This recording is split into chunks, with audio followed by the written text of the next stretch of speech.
All right, welcome. Today, we're going to dive into a pretty cool concept called phenomenological framing. And look, right off the bat, I want to be super clear. This isn't just some new technique or a simple mental trick. Nope. What we're really talking about here is a deep, deliberate practice. It's a way of holding our own experience, just long enough to see what it has to reveal to us. Okay, so to really get our heads around this, we're going to walk through 6 key ideas together. First, we'll nail down what framing actually is. Then we'll see how it's a really individual, personal practice. After that, we'll get into this interesting idea of applying pressure instead of forcing change. We'll also look at what its structure is actually like, how it plays with other ways of thinking, and finally, how our own role in all of this can shift from being an operator to more of a participant. All right, first up, let's get right to the heart of it. You see, phenomenological framing, it isn't something that's just there, It's not some given fact of reality. It's actually a chosen orientation. It's a conscious decision that you and I make about how we're going to pay attention to something. In this definition here, it's so important because it really highlights this key idea. It's a deliberate act. That means you're in the driver's seat. You're consciously choosing how to engage with an experience. And the goal? Well, it isn't about forcing an answer out of it. It's much more about simply holding it, patiently, just giving it space long enough for something new to show itself. So what this all boils down to is this. You get to choose the frame, but, and this is key, you don't control the consequences. By holding an experience in a very specific way, you start to create what's called developmental pressure. And pay attention to that last point on the screen because it's a big one. This pressure is an effect. It's not the reason you started. It's the unexpected growth that just kind of happens from the practice itself.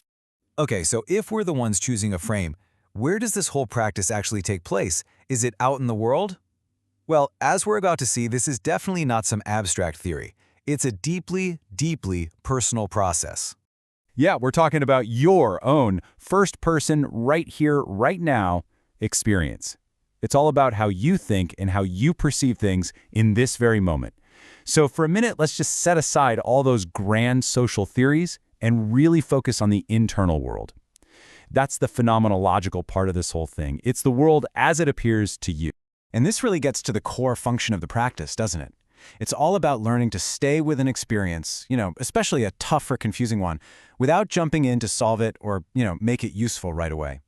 It's interesting, in alchemy, there's this concept called nigredo. It's this necessary stage of darkness and falling apart before something new can be born. And that's such a perfect metaphor for what we're talking about here. It's about just attending to something without trying to force an outcome.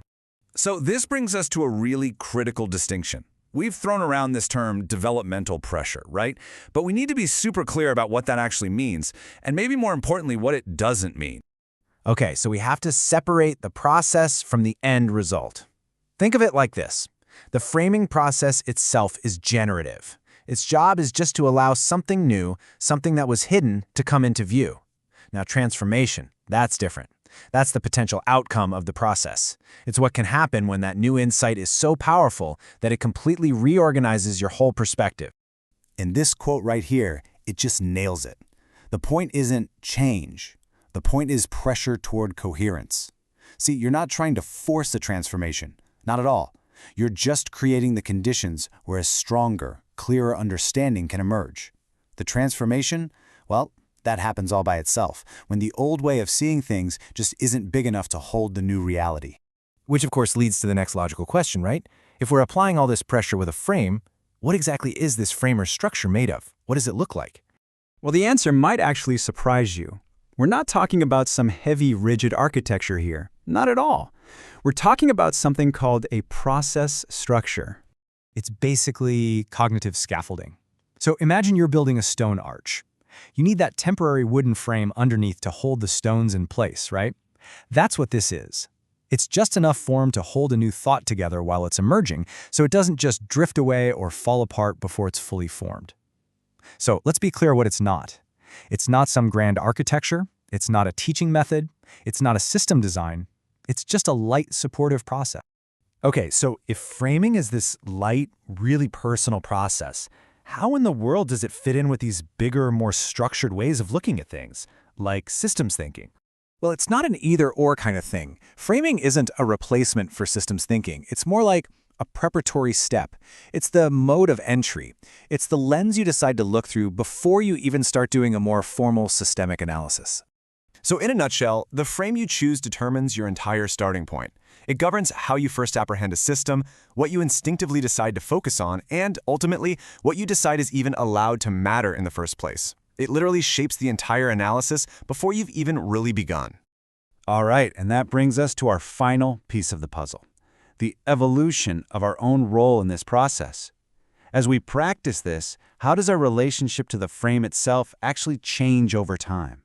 So we start out in what's called the operator stance. And you can think of this like you're steering a boat for the first time. You're gripping the tiller, you're actively choosing the direction, applying the rudder. You feel like you're in total control. But as you spend more and more time on the water, you start to learn the feel of the currents, right? Your need for that constant, forceful steering starts to fade away, and you become way more responsive. You start working with the water instead of just trying to command it. And this is such a beautiful and critical point. Your participation doesn't decrease. In fact, it actually deepens. What goes down is that feeling of needing to control everything. And what's so great about this is that it allows us to hold two seemingly opposite ideas at once. We still have that initial responsibility for choosing the frame in the first place, but we also get the wisdom that comes from learning to surrender to the process. In this one sentence, wow, it's just the perfect summary. It pulls every single piece we've talked about today into one beautiful, coherent idea. You've got a chosen orientation that's practiced phenomenologically in your own experience. It's capable of exerting that developmental pressure over time, and it does it all while staying structurally light enough to support your thinking. It's the whole shebang, right there. So that leaves us with one final thought to take with you. The truth is, whether we're aware of it or not, we are always using frames. We all are. So the real question becomes, what are the invisible scaffolds that are already shaping your perception right now? And maybe more importantly, what could happen if you started to choose them a little more deliberately?